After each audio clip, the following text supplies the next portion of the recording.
இன்றைக்கும் யோவான் எழுதின சுவிசேஷம் 9வது அதிகாரம், அதிலே 1 முதல் 9 வரையுள்ள வசனங்களை வாசிக்க கேட்போம். அவர் அப்புறம் போகையில் பிறவி குருடனாகிய ஒரு மனுஷனை கண்டார். அப்பொழுது அவருடைய சீஷர்கள் அவரை நோக்கி, ரபி, இவன் குருடனாய் பிறந்தது யார் செய்த பாவம்? இவன் செய்த பாவமோ இவனை பெற்றவர்கள் செய்த பாவமோ என்று கேட்டார்கள். இயேசு பிரதியுத்தரமாக, அது இவன் செய்த பாவமும் அல்ல, இவனை பெற்றவர்கள் செய்த பாவமும் அல்ல. தேவனுடைய கிரியைகள் இவனிடத்தில் வெளிப்படும் பொருட்டு இப்படி பிறந்தான். பகற்காலம் இருக்கும் மட்டும் நான் என்னை அனுப்பினவருடைய கிரியைகளை செய்ய வேண்டும். ஒருவனும் கிரியை செய்யக்கூடாத ராக்காலம் வருகிறது. நான் உலகத்தில் இருக்கையில் உலகத்திற்கு ஒளியாய் இருக்கிறேன் என்றார். இவைகளை சொல்லி அவர் தரையிலே துப்பி உமிழ்நீரினால் சேறுண்டாக்கி அந்த சேற்றை குருடனுடைய கண்களின் மேல் பூசி, நீ போய் சீலோவாம் குளத்திலே கழுவு என்றார். சீலோவாம் என்பதற்கு அனுப்பப்பட்டவன் என்று அர்த்தமாம். அப்படியே அவன் போய் கழுவி பார்வை அடைந்தவனாய் திரும்பி வந்தான். அப்பொழுது அயலகத்தாரும் அவன் குருடனாய் இருக்கையில் அவனை கண்டிருந்தவர்களும், இவன் உட்கார்ந்து பிச்சை கேட்டு கொண்டிருந்தவன் அல்லவா என்றார்கள். சிலர் அவன்தான் என்றார்கள். வேறு சிலர் அவனுடைய சாயலாய் இருக்கிறான் என்றார்கள். அவனோ நான் தான் அவன் என்றான். ஆமென். ஹல்லேலூயா. ஒரே ஒரு அற்புதம் இந்த மனுஷனுடைய வாழ்க்கையிலே ஆண்டவர் செய்தார். அந்த அற்புதம் அவனுடைய அடையாளத்தை மாற்றியிருக்கிறது. Price the Lord. ஆமென்.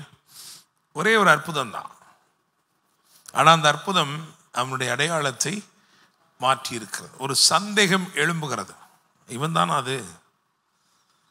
இப்போதான் நடந்திருக்கு, அப்படித்தானே? ஏதோ 2 வருஷத்துக்கு முன்னாடி நடந்ததில்லை, 1 மாதத்துக்கு முன்னாடி நடக்கல, இப்போதான் ஒரு அற்புதம் நடந்திருக்கு. அந்த அற்புதத்தை பெற்றுக்கொண்டு அவன் வருகிறான்.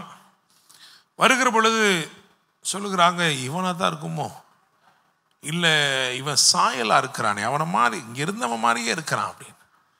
அல்லேலூயா. ஆமென். பக்கத்தில் இருக்கிற ஆளை தட்டி சொல்லுங்க, இன்னைக்கு ஒரு அற்புதத்தை செய்கிறார், உங்கள் அடையாளம் மாறுகிறது. அல்லேலூயா. அநேகர் ஆச்சரியப்படும்படிக்கு உங்கள் அடையாளங்களை கர்த்தர் என்ன செய்கிறார்? மாற்றுகிறார். தேவனுடைய வல்லமை நம்முடைய வாழ்க்கையில் வெளிப்படும் போது பற்பல மாற்றங்கள் நமக்குள்ளே நிகழ்கிறது. அல்லேலூயா. அற்புதங்களை அவர் செய்கிறதுக்கு ஒரு நோக்கம் இருக்கிறது. அந்த நோக்கம் என்னவென்று சொன்னால், வேதம் சொல்கிறது, அவைகளின் மூலமாய் அவர் தம்மை வெளிப்படுத்தினார். அப்போஸ்தலர் நடபடிகள் 2ஆம் அதிகாரம் 22ஆம் வசனத்தை வாசிக்க கேட்போம். அப்போஸ்தலர் நடபடிகள் 2:22. இஸ்ரவேலரே, நான் சொல்லும் வார்த்தைகளை கேளுங்கள்.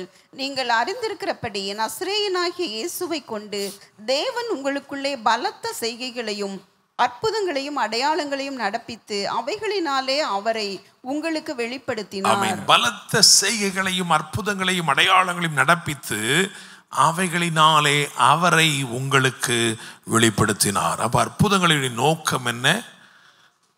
இயேசு யார் என்கின்ற வெளிப்பாடு. அல்லேலூயா. ஆமென். miracles, signs and wonders. The purpose behind it is to reveal who Christ is. கிறிஸ்து யார் என்கின்ற வெளிப்பாடு. அப்போ உங்கள் வாழ்க்கையில் நீங்கள் எத்தனை அற்புதங்களை பெற்றிருக்கிறீங்களோ அதுக்கு ஏற்ற மாதிரி கிறிஸ்துவை குறித்த ஒரு வெளிப்பாடு, அதிலே ஒரு பரிமாண வளர்ச்சி உங்களுக்குள்ளே வந்திருக்க வேண்டும். அல்லேலூயா. அப்போ அற்புதங்கள் அதுக்கு தான் நடக்குது. சரி, இந்த நாட்களை நம்ம என்ன தியானிக்கிறோம் அப்படின்னா, கேட்காமலேயே பெற்றுக்கொண்டவர்கள். அப்படிதானே? கேட்கல, அவங்க ஒன்றும் கேட்கல, ஆனால் கேட்காமலே என்ன நடந்திருக்கு? பெற்றுக்கொண்டவர்கள். ஸோ இன்னைக்கு அதை நான் இங்கே ஹைலைட் பண்ணும்படி விரும்புகிறேன். காரணம், நீங்கள் கேட்காதவைகளை அவர் செய்கிற தேவனாய் இருக்கிறார். அல்லேலூயா. நாம் எதிர்பார்த்திராதவைகள், நாம் எதிர்பார்த்திராத நேரத்தில், எதிர்பார்த்திராத இடத்தில் இருந்து, எதிர்பார்த்திராத விதத்திலே தேவன் செய்யும்படி விரும்புகிறார். அல்லேலூயா. Praise the Lord. நான் நினைச்சு கூட பார்க்கல, ஆனால் தேவன் இப்படியெல்லாம் என் வாழ்க்கையில் செய்திருக்கிறார். அல்லேலூயா. சரி, இங்கே பாருங்க, நான் சொன்னேன் அற்புதம். இந்த அற்புதம் அவனுடைய அடையாளத்தை மாற்றிவிட்டது. சரி, இந்த ஃபர்ஸ்ட் 2 வசனங்களை வாசிப்போமே. 9ஆம் அதிகாரத்தில், அவர் அப்புறம் போகையில் பிறவி குருடனாகிய ஒரு மனுஷனை கண்டார். அப்பொழுது அவருடைய சீஷர்கள் அவரை நோக்கி, ரபி, இவன் குருடனாய் பிறந்தது யார் செய்த பாவம்? இவன் செய்த பாவமோ இவனை பெற்றவர்கள் செய்த பாவமோ என்று கேட்டார்கள். ஆமென், ஹல்லேலூயா. முதலாவது போட்டிருக்கு, அவர் அப்புறம் போகையில். Jesus passed by when he went a little further. அதுக்கப்புறம் அங்கிட்டு போனார் அப்படின்னு இருக்கு. இதுக்கு முன்னாடி எங்கே இருந்தார் அப்படின்னா ரொம்ப ஆச்சரியமாக இருக்குது. 8ஆவது அதிகாரத்தில் கடைசியில் பார்த்தீங்கன்னா, ஏன்னா ஒரு ஸ்டேட்மெண்ட் சொல்கிறார். உங்கள் பிதாவாகி ஆபிரகாம் என் நாளை காண ஆசையாக இருந்தான், கண்டு கலிகூர்ந்தான் அப்படிங்கிறார். எந்த காலத்திலேயோ வாழ்ந்தவன் எந்த காலத்திலேயோ நடக்க போகிற ஒரு நிகழ்வை பார்த்துட்டான் அப்படின்னு சொல்கிறாரு. அந்த வாக்குவாதம் அதையும் தொடர்ந்து அவங்க கேட்குறாங்க, உனக்கு இன்னும் 50 வயது ஆகவில்லையே. ஹல்லேலூயா.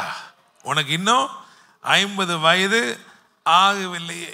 இஸ்ரவேலர்கள், அதாவது இஸ்ரவேலுடைய காலகட்டத்தில் அந்த கல்ச்சர், உடைய கலாச்சாரத்தின்படி அவங்க என்ன நம்பினாங்கன்னா, ஒருத்தருக்கு 50 வயது ஆயிடுச்சுன்னா அவருக்கு நிறையா பகுத்தறிவு வந்துடும் நம்பினாங்க. ஹல்லேலூயா.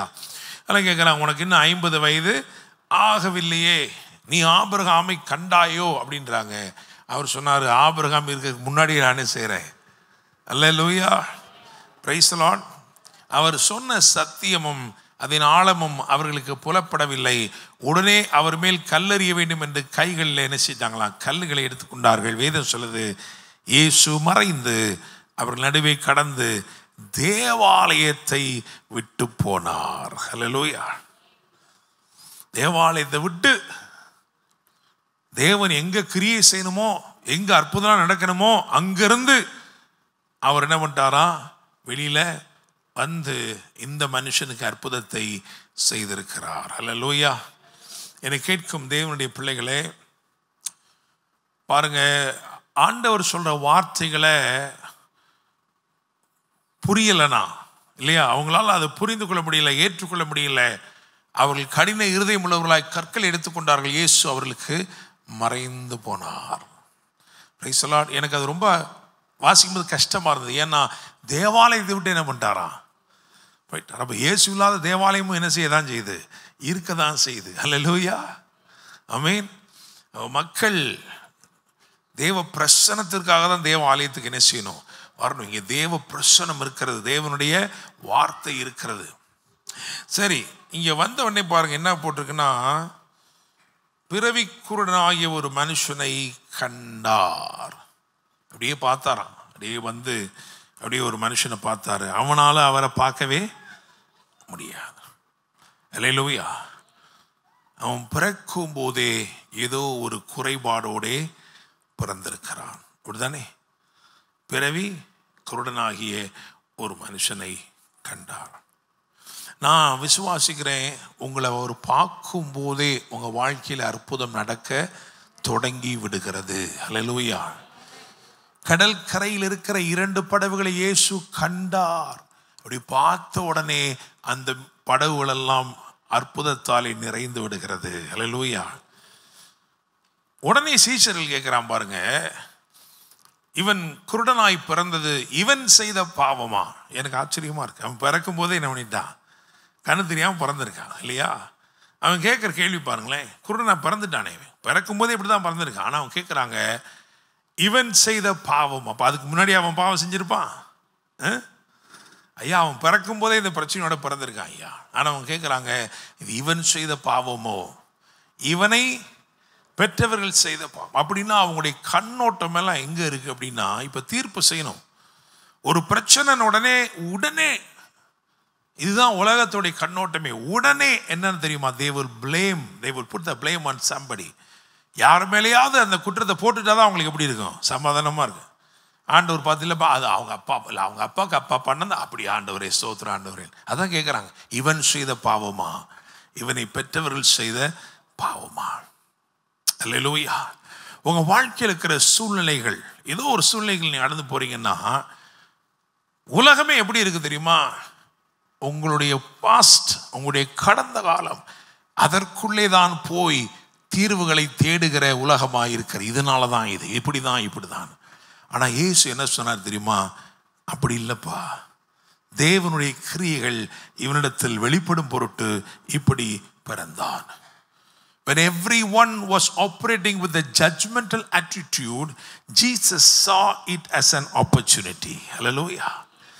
உங்கள் வாழ்க்கையில் ஒரு பிரச்சனை, ஒரு போராட்டம், ஒரு தேவை எழுப்பி நிற்கும் போது தேவன் அதை ஒரு தருணமாகவே பார்க்கிறார். இந்த சூழ்நிலையில் இந்த மகனுக்கு நான் இன்னும் என்ன செய்ய முடியும், இன்னும் எவ்வளவு அன்பை பாராட்ட முடியும், இன்னும் எவ்வளவு வல்லமையை வெளிப்படுத்த முடியும் என்று மாத்திரமே பார்க்கிறார். இந்த இரவிலே ஏன் இதை பிரசங்கிக்கிறேன் என்றால், ஒருவேளை ஏதோ ஒரு சூழ்நிலையினால் பாதிக்கப்பட்டவர்களாய், ஏதோ ஒன்றை பெற்றுக்கொள்ள வேண்டியவர்களாய் நீங்கள் காணப்படுகிறீர்கள் என்று சொன்னால், ஆண்டவர் உங்களை குற்றப்படுத்துகிறவர் அல்ல, உங்களுக்கு ஒரு தருணத்தை ஏற்படுத்துகிறவராய் இருக்கிறார். ஹல்லேலூயா, பிரைஸ் தி லார்ட், ஆமென். ஸோ இயேசு உங்களை பார்த்துட்டார்னாலே உங்கள் வாழ்க்கையில் அற்புதத்தின் தருணம் வந்து விட்டது. ஹல்லேலூயா. இயேசு உங்களை பார்த்துட்டார்னாலே அற்புதத்தின் தருணம் வந்து விட்டது. ஹல்லேலூயா. நான் சொன்னேன், லூக்கா 5ஆம் அதிகாரத்தில் அந்த 2 படகுகள் வெறுமையாக தான் இருக்கு, அதை பார்த்துட்டார்னாலே அற்புதத்தின் தருணம் வந்து விட்டது. ஹல்லேலூயா, பிரைஸ் தி லார்ட். சகையு மரத்தில் உட்கார்ந்து இருக்கிறான், அந்த மரத்துக்கிட்ட வந்து அண்ணாந்து பார்த்துட்டார்னாலே அற்புதத்தின் தருணம் வந்து விட்டது. ஹல்லேலூயா. நீங்கள் விசுவாசிக்க வேண்டும், இன்றைக்கு உங்களுடைய அற்புதத்தின் தருணம் வந்திருக்கிறது. ஹல்லேலூயா, பிரைஸ் தி லார்ட், ஆமென், ஹல்லேலூயா. இன்னைக்கு ஹிஸ்டாரிக்கலா வேத சரித்திரத்தின் பக்கங்கள் அதை புரட்டி பார்த்தோம்னா, அதாவது நோவாவுடைய பேழையில் பத்திரமாக காக்கப்பட்ட 8 பேரும், பற்பல மிருகங்கள், பறவைகள் எல்லாம் இருக்குது. ஆண்டவர் நாளுக்கு நாள் தண்ணீரை வற்றி போக வைத்தார். ஏன்னா அதுக்கப்புறம் அவங்க எல்லாம் என்ன செய்யணும், வெளியில் வரணும். போராட்டங்கள் அடங்கி போனது, அந்த போராட்டங்கள்லாம் அடங்கிருச்சு. தண்ணி என்ன பண்ணிக்கிட்டு இருக்கு, வத்திக்கிட்டு இருக்கு. இன்றைக்கு தான், இந்த நாளில் தான் முதல்ல நோவா என்ன பண்ணாராம், ஒரு காக்காவை எடுத்து வெளியில் என்ன செஞ்சாராம், விட்டார். அல்லேலூயா, பிரைஸ் தி லார்ட், ஆமென். அது நமக்கு தெரியும், காக்கா போச்சு, சரியான செய்தியை காக்கா என்ன பண்ணல, கொண்டு வரல. போகிறது வருதுமா என்ன செஞ்சான், இருந்துச்சு போட்டிருக்காங்க பாருங்க, 8ஆம் அதிகாரம் அதில் 7ஆம் வசனம், ஒரு காகத்தை வெளியே விட்டான் அப்படின்னு போட்டிருக்கல. அதான் இந்த நாள். Price the Lord. அப்போ ஒரு காரியத்தை நீங்கள் சென்ஸ் பண்ணிக்கிறக்கா இதை சொல்கிறேன். ஏன் சொல்கிறேன்னா, எல்லா போராட்டங்களும் அடங்கி போய் விட்டது. ஹல்லேலூயா, ஆமென், ஆமென். எல்லாம் வற்ற வேண்டியதெல்லாம் வற்றிக்கிட்டு இருக்கு. வற்றின பிறகு சீக்கிரம் வெளியே வருவீங்க சுதந்திரவாளிகளாக. ஹல்லேலூயா, பிரைஸ் தி லார்ட். விசுவாசிக்கிறீங்களா? ஆமென். பகல தட்டி சொல்லுங்க, இன்னும் கொஞ்ச நாள் தான், எல்லாம் வத்திருச்சு, எல்லாம் வத்திருச்சு. ஹல்லேலூயா, பிரைஸ் தி லார்ட்.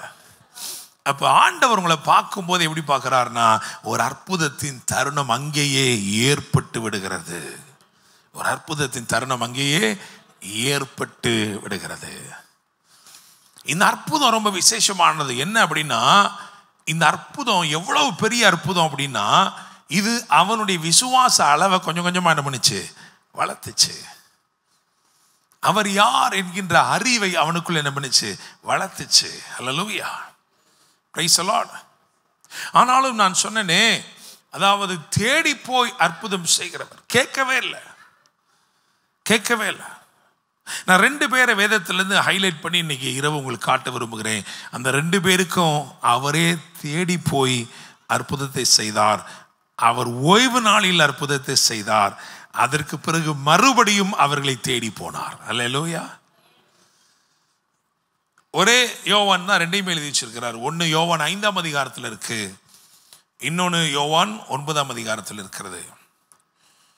யோவான் 5ஆம் அதிகாரத்தில் 38 வருஷங்களாக ஒரு மனிதன் பெதஸ்தாவின் குளக்கரையில் உட்கார்ந்து இருக்கிறான். பல முயற்சிகள் எடுக்கிறான். அந்த முயற்சிகள் எதுவுமே அவனுக்கு கைகூடி வரவில்லை. ஒரு சிஸ்டம் அங்கே இருக்கு. அந்த சிஸ்டம் அவனுக்கு உதவி செய்ய இல்லை. தேவதூதனும் கைவிடுகிறான், அவனை கொண்டு போய் விடுவதற்கு ஒருவரும் இல்லை என்று அவனே சொல்லுகிறான். அவனும் முயற்சிக்கிறான்.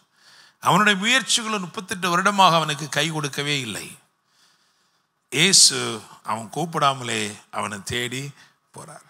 அவன் இயேசு என்ன செய்யலை, கூப்பிட. இன்னும் சொல்லப்போனா இயேசு யாருன்னே அவனுக்கு தெரியாது. இயேசு பறக்கிறதுக்கு முன்னாடி அவன் தான் அங்கே வந்துட்டானே, அப்படிதானே? 38 வருடமாய் வியாதி கொண்டிருக்கிற ஒருவன், நமக்கு தெரியாது அது அவனுக்கு பிறவியிலிருந்தேவா இல்லை அவனுக்கு வயசு 38 தானா நமக்கு தெரியாது.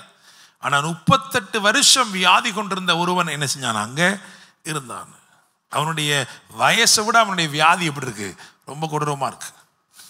என்னை கேட்கும் தேவனுடைய பிள்ளைகளே, அவன் கேட்கவே இல்லை, ஆனால் இயேசு வந்து அவனுக்கு அற்புதத்தை செய்தார். அது ஓய்வு நாள் தான். ஓய்வு நாள் தான் வந்து என்ன பண்ணார், அற்புதத்தை செய்தார். எழுந்து படுக்கை எடுத்துக்கொண்டு நட அப்படின்னாரு. உடனே அவன் தன் படுக்கை எடுத்துக்கொண்டு நடந்து போனான். அந்த நாள் ஓய்வு நாளாக இருந்தது. இந்த 2 பேருக்கு என்ன ஒரே காமனாக இருக்குன்னா, நான் சொன்ன மாதிரி 2 பேருக்கு அற்புதம் நடந்தது ஓய்வு நாள் தான். 2 பேர் அற்புதத்தை இயேசு தேடி போய் அற்புதம் செய்தார். இந்த 2 பேர்ட்டையும் ஒரு கேள்வி வைக்கப்படுகிறது. என்ன கேள்வி அப்படின்னா, நீங்கள் 5ஆம் அதிகாரத்தை எடுத்து பாருங்கள். யோவான் 5ஆம் அதிகாரம், அதில் 12-13 வாசியுங்கள். அதற்கு அவர்கள், உன் படுக்கையை எடுத்துக்கொண்டு நடவென்று உன்னுடனே சொன்ன மனுஷன் யார் என்று அவனிடத்தில் கேட்டார்கள். சொஸ்தமாக்கப்பட்டவன் அவர் இன்னார் என்று அறியவில்லை. அவ்விடத்தில் ஜனங்கள் கூட்டமாய் இருந்தபடினால் இயேசு விலகி இருந்தார். சொஸ்தமாக்கினவரை அவன் அறியவில்லை. இங்க வந்து பாருங்க, யோவான் 9ஆம் அதிகாரத்தில் 12ஆம் வசனத்தை வாசிங்க. அப்பொழுது அவர்கள், அவர் எங்கே என்றார்கள். அவன் எனக்கு தெரியாது என்றான். அவன் எனக்கு தெரியாது என்றான். அல்லேலூயா. அந்த முதல்ல இருந்தவனுக்கு அவர் பேர் கூட என்ன செய்யாது, தெரியாது. ஆனா அவரிடத்தில் இந்த அற்புதத்தை பெற்றுக்கொண்டான். அல்லேலூயா, பிரைஸ் தி லார்ட். இங்கே வந்து இந்த 9ஆம் அதிகாரத்தில் பாருங்களேன், அவனுடைய சாட்சியை பார்த்தீங்கன்னா 11ஆம் வசனத்தை வாசிக்க, கொஞ்சம் உங்களுக்கு புரியும். அவன் பிரதியுத்தரமாக, இயேசு என்னப்பட்ட ஒருவர் சேருண்டாக்கி. அப்படின்னா அவனுக்கு அவர் பேர் தெரியுது, அப்படிதானே? யோவான் 5ஆம் அதிகாரத்தில் அற்புதத்தை பெற்றுக்கொண்டவனுக்கு இயேசுவின் பேர் கூட தெரியாது. 9ஆம் அதிகாரத்தில் அற்புதத்தை பெற்றுக்கொண்டவனுக்கு இயேசுவின் பெயர் தெரியும். ஒருவனுக்கு யாரென்றே தெரியாது, இன்னும் ஒருவனுக்கு அவர் எங்கே என்று தெரியாது. அல்லேலூயா, பிரைஸ் தி லார்ட். அப்போ அற்புதங்களை கடந்து தேவன் 2 காரியங்கள் நம்முடைய வாழ்க்கையிலே நாம் அவைகளை குறித்த வெளிப்பாடு உள்ளவர்களாக இருக்க வேண்டும் என்று தேவன் விரும்புகிறார். ஒன்று, அவர் யார், அவர் யார் என்கின்ற வெளிப்பாடு. என்னை சொஸ்தமாக்கினவர் யார் என்கின்ற வெளிப்பாடு. 2வது என்ன வெளிப்பாடு அப்படின்னா, அவர் எங்கே. அல்லேலூயா, பிரைஸ் தி லார்ட்.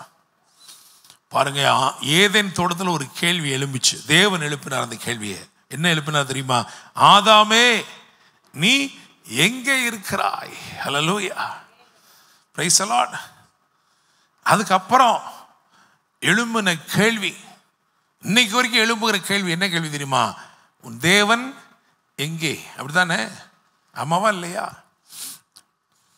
இரட்டிப்பான ஆசீர்வாதத்தை எலிசா பெற்றுக்கொள்வதற்கு முன்பதாக அந்த சால்வை, ஈரமான அந்த சால்வை முறுக்கி அதை அடிக்கிறான். என்ன சொல்லி அடித்தான் தெரியுமா? எலியாவின் தேவன் எங்கே என்று சொல்லி அடித்தான். அற்புதம் நடந்தது. அல்லேலூயா, பிரைஸ் தி லார்ட். யோவான் 1ஆம் அதிகாரத்தில் சீஷர்கள், பாமர மக்கள், படிப்பறிவில்லாதவர்கள், அவர்கள் சொல்லுகிறார்கள், நியாயப்பிரமாணத்திலே மோசேயும் தீர்க்கதரிசிகளும் எழுதியிருக்கிறவரை கண்டோம். அப்படியே என்ன அர்த்தம்னா, ஆமாப்பா இல்லை நிறைய எழுதியிருக்கல, அவர் இப்போ என்ன செய்கிறார்னு எங்களுக்கு தெரியும், இப்போ எங்கே இருக்கிறார் எங்களுக்கு, அப்படித்தானே? உங்களை ரட்சித்த இயேசு இப்போ என்ன செய்கிறாரு? உங்க வாழ்க்கையில் அற்புதங்களை செய்த இயேசு இப்போ என்ன செய்கிறாரு? உங்க வாழ்க்கையில் என்ன செய்கிறாரு? அதுவே நமக்கு தெரியல. இன்னைக்கு ஆண்டவர் என்ன சொல்றாருன்னா, அற்புதங்களை கடந்து ஒரு அனுபவம் இருக்கிறது. ஹல்லேலூயா. அவரை அறிந்து கொள்ளுகிற அனுபவம். அவர் என்ன செய்கிறார், அவர் என்ன செய்கிறார். ஹல்லேலூயா. Praise the Lord. ஆமென். முதல் அற்புதம் யோவான் சுவிசேஷம் 2ஆம் அதிகாரத்தில் எழுதப்பட்டிருக்கு. அதில் மரியாள் சொன்ன வார்த்தை என்ன தெரியுமா? அவர் உங்களுக்கு என்ன சொல்லுகிறாரோ அதன்படி செய்யுங்கள். அவர் உங்களுக்கு என்ன சொல்லுகிறாரோ அதன்படி செய்யுங்கள். அப்படின்னா இந்த வேலைக்காரங்களும் என்ன பண்ணிட்டு இருப்பாங்க? வேலைக்காரரின் கண்கள் எஜமானுடைய கைகளை நோக்கி இருக்கிறது போல சங்கீதத்தில் சொல்றாரு. அப்படிதானே? அப்போ அவர் என்ன சொல்லுகிறாரோ அதன்படி செய்ய வேண்டும்னா அவர் பின்னாடியே போய் என்ன பண்ணியிருப்பாங்க? நின்றுப்பாங்க. ஏன்னா அவர் என்ன சொல்ல போறாரோ தான். அப்போ அவர் எங்கே என்று நீங்கள் தெரிந்து கொண்டால் உங்கள் வாழ்க்கையில தேவ மகிமை வெளிப்பட தொடங்கும். ஹல்லேலூயா. Praise the Lord. ஸோ இந்த 2 பேரையும் பாருங்க, 2 பேரும் அற்புதம் பெற்றுக்கிட்டாங்க. அற்புதம் பெற்றுட்டாங்க. இந்த முந்தின மனுஷனை பாருங்க, யோவான் 5ஆம் அதிகாரத்திலே அவன் அந்த ஓய்வு நாளிலே அற்புதங்களை பெற்றுட்டான். ஆனால் அவங்க கேட்குறாங்க, அவன் சொல்கிறான், என்னை சுஸ்தமாக்கினவர். அவ்வளோதான் அவனுக்கு தெரியும். அவர் யாருன்னு அவனுக்கு தெரியாது. அதற்கு பின்னே அவர் அறிவித்த பிறகு, அவர் அவனை தேவாலயத்தில் திரும்பமாய் கண்ட பிறகு போய் யூதர்களை பார்த்து சொன்னான், என்னை சுஸ்தமாக்கினவர் இயேசு. ஹல்லேலூயா. Praise the Lord. என்னை கேட்கும் தேவனுடைய பிள்ளைகளே, ஒரு காரியத்தை கவனிச்சு பாருங்க. முதல்ல சொல்லப்பட்ட ஒரு மனிதன், அந்த மனிதன் அவன் போக முடியல, அவனுக்கு அவ்வளோதானே. அதான பிரச்சனை, அவனுடைய பிரச்சனை. என்னை கொண்டு போய் விடுவதற்கு ஒருவரும் இல்லை, என்னை கொண்டு போய் விடுவதற்கு ஒருவரும் இல்லை. அவனால் பார்க்க முடிஞ்சா நல்லா தானே பார்க்க முடிஞ்சு. அப்படிதானே? அதனால தானே அவனே போக முயற்சி பண்ணியிருக்கான். அப்படித்தானே? 2வது, அவன் நடக்க முடியாதவன் தான் நம்ம அறிந்து கொள்ளுகிறோம் இல்லையா? அவன் உடனே பலன் கொண்டான், எழுப்பிட்டான். ஓகே, சரி. இப்போ இந்த அற்புதம் நடந்ததுக்கு பிறகு, தேவனுடைய வல்லமை இவனுக்குள் வெளிப்பட்ட பிறகு இவன் என்ன ஆயிருக்கிறான்? அதே மாதிரி அந்த பிறவிக்குருடன் எடுத்து பாருங்க. அவனால் பார்க்கவே முடியாது, அப்படித்தானே? என்ன நடந்துச்சுன்னு அவனுக்கு தெரியாது. ஆனால் அவங்க கேட்குற கேள்வி மட்டும் கவனித்து பாருங்க. எடுத்த உடனே பார்த்தீங்கன்னா அவன் சொல்கிற வார்த்தையை நீங்கள் கவனிங்க. 9ஆம் அதிகாரத்தில்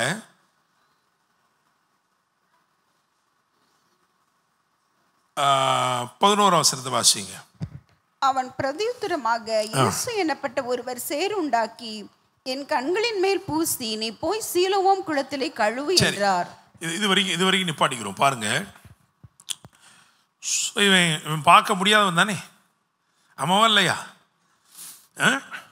அவன் எவ்வளோ தெளிவாக சொல்கிறான் பாருங்க. இயேசு எனப்பட்ட ஒருவர். இது பார்த்தீங்கன்னா இப்போ தான் அவன் கழுவிட்டு வாரான். அப்படித்தானே போட்டிருக்கு. இயேசு எனப்பட்ட ஒருவர் சேர் உண்டாக்கி கண்களின் மேல் பூசி. இதெல்லாம் அவனுக்கு எப்படி தெரியும்? ஆனால் தெரிஞ்சிருக்கு அவனுக்கு இல்லையா? சரி, அவர் சொல்லிகிட்டே செஞ்சுருக்கலாம்னு வச்சுக்கிறோமே.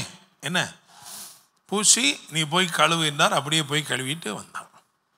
ஆனால் அவங்க 2 பேர்த்துக்குமே என்னன்னா, ஆஃப்டர் ரிசீவிங் த மிராக்கிள், தேவனுடைய வல்லமை இவர்கள் வாழ்க்கையில் வெளிப்பட்ட அற்புதங்களை பெற்ற பிறகு ஒருவன் பார்வை அடைந்தவனாய் திரும்பி வந்தான்னு போட்டிருக்கு, ஒருவன் சொஸ்தமாகி வீட்டுக்கு போனான்னு போட்டிருக்கு. அப்படிதானே?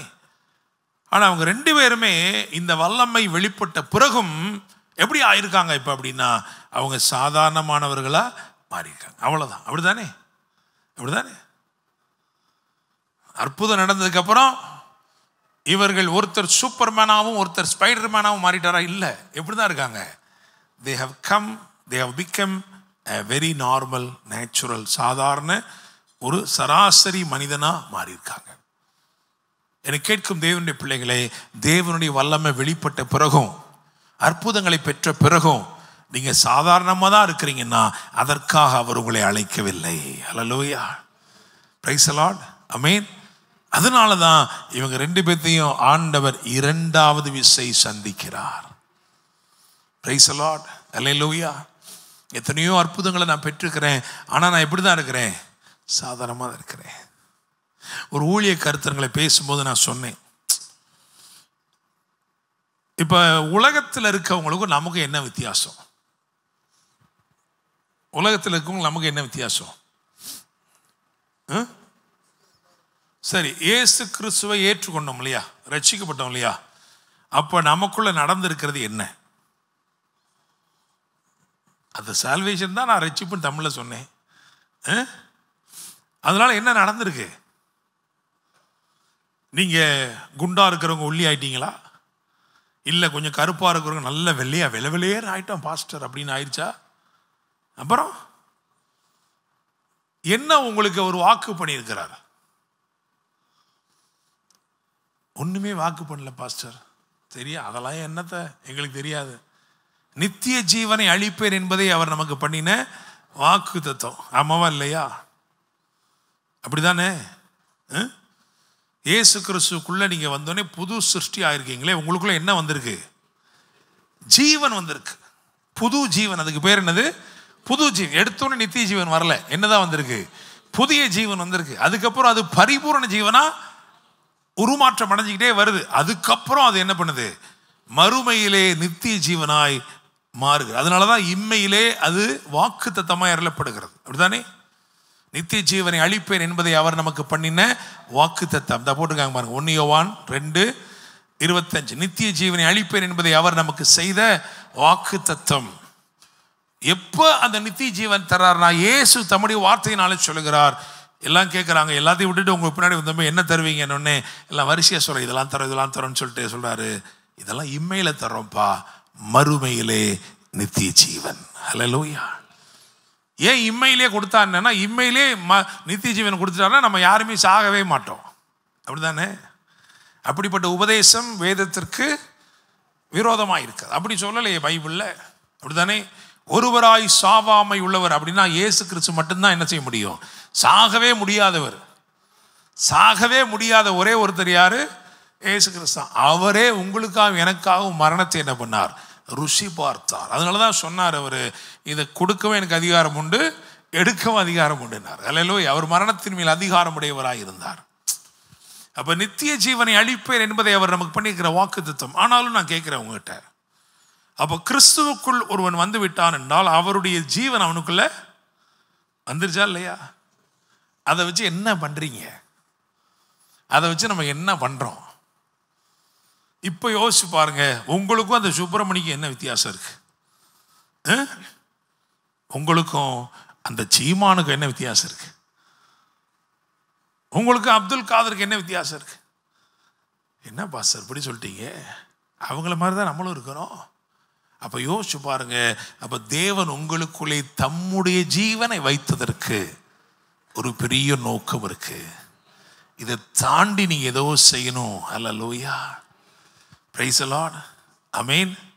இப்போ நல்லா கவனிங்க. இப்போ 9ஆம் அதிகாரத்தின் முதல் 2 வசனங்களை திரும்ப வாசிங்க. அவர் அப்புறம் போகையில் பிறவி குருடனாகிய ஒரு மனுஷனை கண்டார்.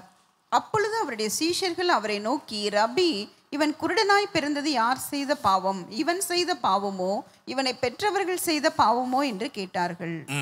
3. இயேசு பிரதியுத்தரமாக, அது இவன் செய்த பாவம். நான் சொன்னேன் வந்து இயேசு சொல்றாரு, இது ஒரு அற்புதத்தின் தருணம். அப்படிதானே? It is an opportunity. இது என்னது? ஒரு ஆப்பர்ச்சுனிட்டி, ஒரு வாய்ப்பு. தேவனுடைய வல்லமை இவனிடத்தில் வெளிப்படுவதற்கு ஒரு வாய்ப்புன்னு சொல்லிட்டு 4வது வசனத்தை என்ன சொல்றார்? 4வது வசனம், பகற்காலம் இருக்கும் மட்டும் நான் என்னை அனுப்பினவருடைய கிரியைகளை செய்ய வேண்டும். பகற்காலம் இருக்கும் மட்டும் நான். ஹல்லேலூயா. சத்தமா சொல்லுவோமா எல்லாரும்? பகற்காலம் இருக்கும் மட்டும் நான். குமாரத்துவம் நம்ம கற்றுக் கொடுக்கிறோமே, அது சும்மா கேட்டுக்கிட்டு போறதுக்குள்ள ஒரு வாய்ப்பாடு கிடையாது. அப்படிதானே? நல்லா இருக்கு, இந்த கதை ரொம்ப நல்லா இருந்துச்சு, போன வாரம் சொன்னீங்களா இதோட ரொம்ப நல்லா இருந்துச்சு, அப்படி இல்லை. அல்லேலூயா. பொதுவாக வந்து பிரசங்கியார் ஒரு பிரசங்கம் பண்ணும் பொழுது அவங்களுக்கு வந்து அந்த பிரசங்கம் எப்படி இருந்துச்சுன்னு கேட்கறதுக்கு ஒரு இது இருக்கும். ஸோ சில இடத்துல என்ன பண்ணுறோம், சில நம்பகரமான ஆட்கள் இருப்பாங்க, இவங்ககிட்ட கேட்டால் கரெக்டாக சொல்லுவாங்கன்னு அவங்ககிட்ட ஃபோன் பண்ணி எப்படி மெசேஜ் எப்படி இருந்துச்சுன்னு. அப்போ அவங்க வந்து நல்லா இருந்துச்சு பாஸ்ட், நல்லா இருந்துச்சு, ஆனால் போன வாரம் இதோட சூப்பராக இருந்துச்சு. அப்படின்னா என்ன அர்த்தம்?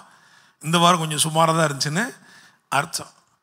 இந்த பிரசங்கங்கள் கேட்கறதுக்காக உள்ள பிரசங்கம் அல்ல, அது நம்மை செயல்படுத்துவதற்கான ஒரு வார்த்தை. இயேசு தருணத்தை பார்க்கிறாரு. This is an opportunity. இது சரியான தருணம். தேவனுடைய கிரியைகள் இவனிடத்தில் வெளிப்படும் பொருட்டு இப்படி பிறந்தான்னு சொல்லிட்டு, சரிப்பா நம்ம வாட்டில் வேலையை பார்ப்போம் அப்படின்னு என்ன செய்யலை, போகலை. என்ன செஞ்சார் அப்படின்னா, அங்கே சொல்லுகிறாரு, பகற்காலம் இருக்கும் மட்டும் நான் என்னை அனுப்பினவருடைய கிரியைகளை செய்ய வேண்டும். அல்லேலூயா, பிரைஸ் தி லார்ட், அல்லேலூயா. சரி, எத்தனை பேர் பிதா குமாரன் அனுப்புனார்னு விசுவாசிக்கிறீங்க? அது கூட விசுவாசிக்கலையா? சரி, பக்கத்து வீட்டுக்காரர் அனுப்புனார்னு வச்சுக்கிடுவோம். நான் நினச்சிட்டு இருக்கேன் பிதா தான் குமாரன் அனுப்புனார்ல. சரி, இந்த குமாரனாக இயேசு கிறிஸ்து ஆவியானவர் அனுப்புனார் எத்தனை பேர் விசுவாசிக்கிறீங்க? அவர் சொன்னார், நான் போவேனே, நான் போகலைன்னா ஆவியானவர் வரமாட்டார், நான் போனேன்னா அவர் உங்களுக்கு என்ன பண்ணுவேன், அனுப்புவேன்னாரு. அல்லேலூயா. இந்த ஆவியானவர் அனுப்பப்பட்டதுடைய நோக்கம் என்ன? உங்களையும் என்னையும் அனுப்புவதற்காக. அப்படித்தானே? ஆமாவா இல்லையா? 12 பேரை அனுப்பினார், 70 பேரை அனுப்பினார், 120 பேரை அனுப்பினாரா? அல்லேலூயா. அப்போ உங்களுக்கும் எனக்கும் ஆவியானவர் அருளப்பட்டிருப்பதின் நோக்கம் என்னவென்று சொன்னால், எப்படி குமாரனாகிய கிறிஸ்து தேவனுடைய கிரியைகளை செய்தாரோ அப்படி நீங்களும் நானும் கிறிஸ்துவனுடைய கிரியைகளை செய்யும். அதுதான் குமாரத்துவம். அல்லேலூயா, பிரைஸ் தி லார்ட், ஆமென்.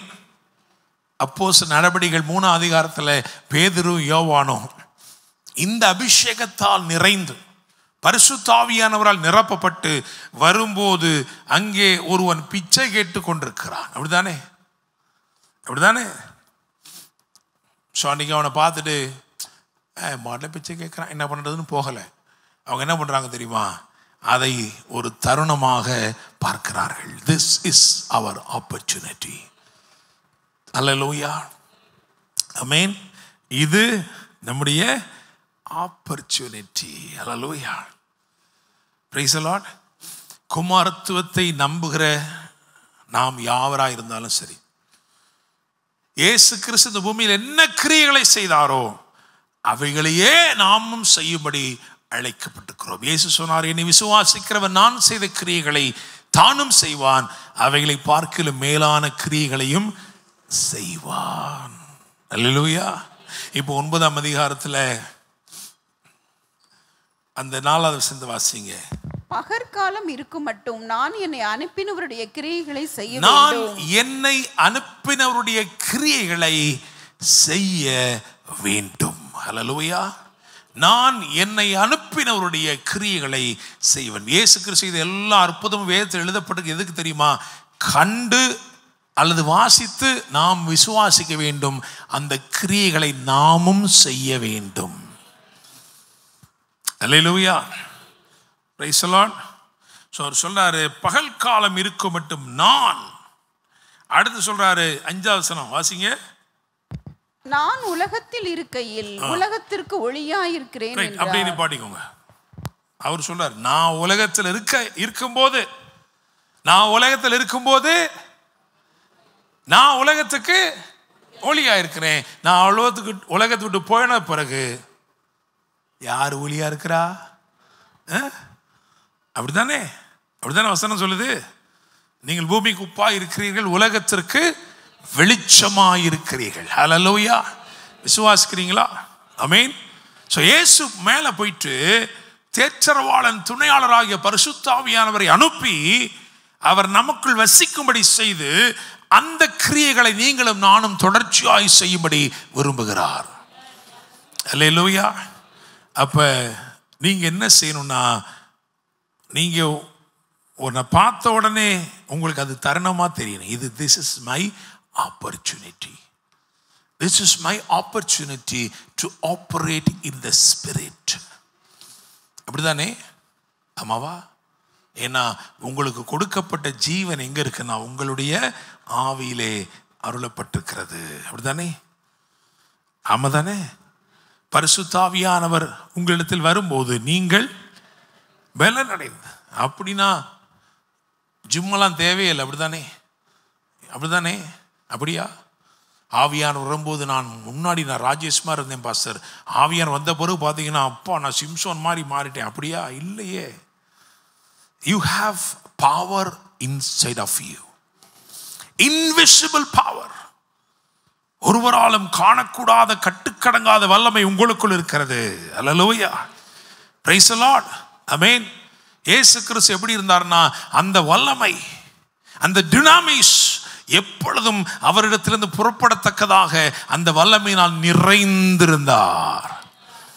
அதனால ஒரு அம்மா வந்து அந்த வஸ்திரத்தை தான் தொட்டுச்சு, ஆனா சுகத்தை உடனே பெற்றுக்கொண்டது. ஹல்லேலூயா. Praise the Lord. அதனாலதான் வேதம் சொல்லுகிறது, ஒரு யூதன் அவனுடைய வஸ்திரத்தை எத்தனை பேர் பிடிப்பாங்களா? 10 பேர். இயேசுடைய வஸ்திரத்தை ஒரு பிள்ளை தான், ஒரு அம்மா தான் பிடிச்சிச்சு. நீங்க ஆவியினால் நிரப்பப்பட்டிருந்தால், வேதம் சொல்லுகிறது உள்ளத்தில் யூதனானவனே யூதன். நீங்கள் ஆவியினால் நிரப்பப்பட்டிருந்தால் உங்களை பிடித்துக்கொள்ள 10 பேர் ஓடி வருவான். விசுவாசிக்கிறீங்களா? அல்லேலூயா. அப்ப ஆண்டவர் என்ன சொல்றாருன்னா, அதை அவர்னு எடுத்துக்கிறார். நான் செய்யணும்பா. இவங்க கேட்குறாங்க, அது அவன் செஞ்ச பாவமா, அவங்க அப்பா அம்மா செஞ்ச பாவமா? they wanted to squarely blame the situation on somebody. யாரோ ஒருத்தர் மேல அதை தூக்கி போடுறதுக்கு ரெடியா இருக்காங்க. இயேசு அதை தன் மேல எடுத்துக்கிட்டார். நான் தான் காரணம். அல்லேலூயா. Praise the Lord.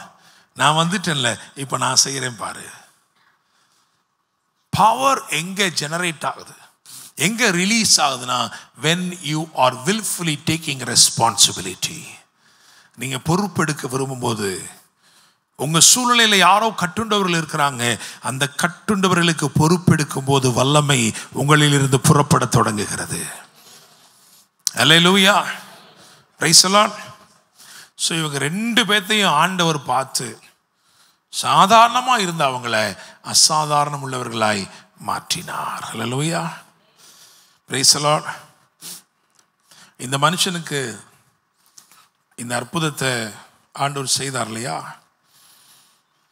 அவனுடைய அந்த அறிவு எவ்வளவு வளருதுன்னு பாருங்களேன். அவரை குறித்த அறிவு, அவரை குறித்த வெளிப்பாடு. 12 வாசிங்க. 9:12. அப்பொழுது அவர்கள், அவர் எங்கே என்றார்கள். அவன் எனக்கு தெரியாது என்றான். முதல்ல தெரியாதுன்ட்டான் தானே. அவர் யாருன்னே தெரியாது அப்படின்ட்டான். அவர் எங்கன்னு தெரியாது அப்படின்ட்டான். ஓகே, 17 வாசிங்க. மறுபடியும் அவர்கள் குருடனை நோக்கி, உன் கண்களை திறந்தானே, அவனை குறித்து நீ என்ன சொல்லுகிறாய் என்றார்கள்.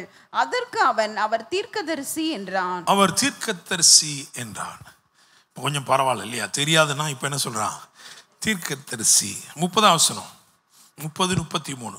அதற்கு அந்த மனுஷன், அவர் என் கண்களை திறந்திருந்தும் அவர் எங்கே இருந்து வந்தவர் என்று நீங்கள் அறியாதிருக்கிறது ஆச்சரியமான காரியம். 33. அவர் தேவனிடத்தில் இருந்து வராதிருந்தால் ஒன்றும் செய்ய மாட்டாரே என்றார். அடுத்து எப்படி வந்திருக்கான்னா, அவர் தேவனிடமிருந்து வந்தவர். ஹல்லேலூயா. Praise the Lord. இயேசு போய் என்ன சொன்னாரு கடைசியில் பார்த்தீங்கன்னா 38 வாசிங்க. உடனே அவன், ஆண்டவரை விசுவாசிக்கிறேன் என்று சொல்லி அவரை பணிந்து கொண்டான். ஆண்டவரே விசுவாசிக்கிறேன் என்று சொல்லி அவர், ஏன்னா அவர் போய் சொன்னாரு தேவனுடைய குமாரன்னு சொன்னார். அப்படித்தானே? நீ தேவனுடைய குமாரனிடத்தில் விசுவாசமாயிருக்கிறாயன்னு கேட்டார். அவன் சொன்னா, நான் அவரை விசுவாசிப்பதற்கு அவர் யார்? உடனே சொன்னார், உன்னோட பேசுகிற அந்த வசனத்தை வாசிங்க சிஸ்டர். இயேசு அவனை நோக்கி, நீ அவரை கண்டிருக்கிறாய், உன்னுடனே பேசுகிறவர் அவர்தான் என்றார். அதுக்கப்புறம் தான் சொல்லியிருக்கு. 38 வாசிங்க. உடனே அவன், ஆண்டவரே விசுவாசிக்கிறேன் என்று சொல்லி அவரை பணிந்து கொண்டான். இங்க விசுவாசிக்கிறேன்னு சொன்னதுக்கும் அவர் சேர உடைச்சு பூசி கண்ணில் பூசி இல்லையா, நீ போய் சீலவாம் குளத்தில் கழுவு அப்படின்னு சொன்ன உடனே அப்படியே செஞ்சான் இல்லையா? இந்த விசுவாசுக்கும் அந்த விசுவாசுக்கும் என்ன வித்தியாசம்? முதல் விசுவாசம் ஒரு கீழ்ப்படிதலை பிறப்பித்தது. அப்படித்தானே? ஆமாவா இல்லையா? அந்த விசுவாசம் அவனுக்குள் ஒரு கீழ்ப்படிதலை பிறப்பித்தது. அவன் அப்படியே செய்தான். அந்த விசுவாசத்துக்கு என்ன பேர்னா, பெற்றுக்கொள்ளும் விசுவாசம். faith to receive. பெற்றுக்கொள்வதற்குள்ள விசுவாசம். அல்லேலூயா. இரண்டாவது அவர் பேசுகிறார், அவங்களோட 2வது முறை பேசுகிறாரு. பேசணுன்னே அவன் கேட்குறான், அவரிடத்தில் விசுவாசமாக இருப்பதற்கு அவர் யாருன்னு சொன்னே சொல்றார். உன்னுடனே நீ அவரை கண்டிருக்கிறாய்ன்னு சொல்றார். முதல்ல நீ அவரை கண்டிருக்கிறாய், உன்னுடனே பேசுகிறவர் அவர்தான். இங்கே என்ன போட்டிருக்குன்னா, அவன் அவரை பணிந்து கொண்டான். அல்லேலூயா. அப்போ ஒரு விசுவாசம் பெற்றுக்கொள்வதற்கு ஏதுவாக இருக்கிறது, இன்னும் ஒரு விசுவாசம் பணிந்து கொள்வதற்கு ஏதுவாக இருக்கிறது. அல்லேலூயா. இன்னைக்கு நம்ம ஆண்டவர்கிட்ட கேட்கணும், ஆண்டவரே என்னுடைய விசுவாசத்தின் அளவை என்ன செய்யுங்க, வர்த்திக்க பண்ணுங்க. நாம் பெற்றுக்கொள்றவனா மட்டும் என்ன செய்யக்கூடாது, இருக்கக்கூடாது. நான் பணிந்து கொள்கிறவனாய் இருக்க வேண்டும். காரணம், அதுதான் என் வாழ்க்கையை மாற்றும். பெற்றுக்கொள்வதினால் வாழ்க்கை மாறுவதில்லை, பணிந்து கொள்வதினாலே. அதனால தான் இயேசு கிறிஸ்து சமாரிய ஸ்திரீயின் இடத்துல அந்த பணிந்து கொள்ளுதலை பற்றி பேசுகிறார். worship அதை பற்றி பேசுகிறார். அம்மா, நான் உனக்கு தரேன், I will give you water, I will give you living water, ஜீவ தண்ணீர் உனக்கு நான் தர்றேன். ஆனால் பெற்றுக்கொள்ளும் விசுவாசத்தை தாண்டி இன்னொன்று இருக்கு, பணிந்து கொள்ள செய்கிற விசுவாசம். ஹல்லேலூயா, பிரைஸ் தி லார்ட், ஆமென். ஏன்னா நாம் எதை தொழுது கொள்கிறோமோ அந்த சாயல், அந்த ரூபத்தை நாம் பெற்றுக்கொள்கிறோம். ஹல்லேலூயா. விக்கிரகங்களை குறித்து வேதம் சொல்கிறது, அவைகளை பண்ணுகிறவர்களும் அவைகளை நம்புகிறவர்களும் அவைகளைப் போலவே இருக்கிறார்கள். ஹல்லேலூயா. விசுவாசிக்கிறீங்களா? இந்த இரவு ஆண்டவர் சொல்லுகிறாரு, உன்னுடைய அற்புதத்தின் தருணம் இதுவே. இன்று அவர் செய்கிற அற்புதம் உன் அடையாளத்தை மாற்றப் போகிறது. அவர் யார் என்கின்ற வெளிப்பாட்டை உங்களுக்குள் வளர்க்க போகிறது. ஹல்லேலூயா. நீங்கள் பெற்றுக்கொள்ளும் விசுவாசி உடையவர்களாக இருக்கிறீர்கள். அதையும் கடந்து பணிந்து கொள்ளும் ஒரு விசுவாசம். சீரோபேனிக்கையாளை குறித்து வாசிச்சிருக்கிறோம் இல்லையா? அந்த அம்மா பெற்றுக்கொள்ளதான் வந்துச்சு, அப்படித்தானே? தன்னுடைய குமாரத்திக்காக அந்த அம்மா வந்துச்சு. ஆனால் அவர் நோ அப்படின்னு சொல்லிட்டார், முடியாதுன்ட்டார், கொடுக்க மாட்டேம்மா அப்படின்னு சொல்லி. முதல்ல ஒன்றுமே சொல்லலை, பின்னாடியே வாரா, அப்புறம் என்ன சொல்லிட்டாரு, கொடுக்கவே மாட்டேன்னு. ஆனால் வேதம் சொல்லுகிறது, அவள் அவரை பணிந்து கொண்டாள். அல்லேலூயா. ஆராதனை சூழ்நிலையவே மாற்றிவிடும். ஒன்றை பெற்று கொண்டிருக்கிறோமா பெறலையா என்பதை பொறுத்ததல்ல ஆராதனை, அவர் யாராக இருக்கிறார் என்பதன் வெளிப்பாடுதான் ஆராதனை. அல்லேலூயா. உங்களுக்கு ஒருவேளை பல அற்புதங்களை செய்திருக்கலாம், அல்லது நீங்கள் கேட்கும் காரியங்களை செய்யாமலே இருந்திருக்கலாம். நீங்கள் இன்னும் விசுவாசித்து கொண்டிருக்கிறீர்கள். ஆனால் இன்னைக்கு உங்க விசுவாசத்தை வேற ஒரு கைண்ட் ஆஃப் ஃபெய்த்துக்குள்ள வாங்க. என்ன தெரியுமா? I want to worship you Lord, I want to know you. உம்மை அறிந்து கொண்டு உம்மை நான் ஆராதிக்க விரும்புகிறேன் என்று சொல்லி அப்படிப்பட்ட விசுவாசத்தில் செயல்படும் போது இயேசு அந்த ஸ்திரீயை பார்த்து சொன்னார், ஸ்திரீயே உன் விசுவாசம் பெரியது. ஹல்லேலூயா. கண்களை மூடி நாம் ஜெபம் பண்ணுவோம். Praise the Lord. ஹல்லேலூயா. 9ஆம் அதிகாரம் 35ஆம் வசனத்தில் வேதம் சொல்கிறது, அவர்கள் அவனை புறம்பாக்கி போட்டதை இயேசு கேள்விப்பட்டு, அவனை அவர்கள் புறம்பே தள்ளிவிட்டதை இயேசு கேள்விப்பட்டு அவனை கண்டபோது, ஹல்லேலூயா, ஜனங்கள் அவனை புறம்பே தள்ளிவிட்டார்கள், அதிகாரம் உள்ளவர்கள் புறம்பே தள்ளிவிட்டார்கள். ஆனால் ஆண்டவர் அவனை உட்படுத்தி கொண்டார் தம்முடைய ராஜ்யத்தில். Knowing the Son of God give you access to operate in the kingdom of God. தேவனுடைய குமாரன் யார் என்கிற வெளிப்பாடு அவருடைய ராஜ்யத்திற்கு உங்களை உட்படுத்தி அதிலே நீங்கள் குமாரத்துவத்தில் செயல்பட வைக்கிறது. ஹல்லேலூயா, ஹல்லேலூயா. இந்த செய்திக்கு ஒரு தலைப்பு கொடுக்க வேண்டும் என்றால், அப்புறம் போகும் அற்புதர். இயேசு அப்புறம் போகும் அற்புதர். உங்க வாழ்க்கையில இயேசு இன்றைக்கு அற்புதங்களை செய்ய போகிறார். நான் ஒன்று சொல்றேன், இதுவரைக்கும் நீங்கள் பல அற்புதங்களை பெற்றிருக்கலாம், ஆனால் இன்றைக்கு அவர் செய்ய போகிறது வித்தியாசமானது. ஏன் தெரியுமா?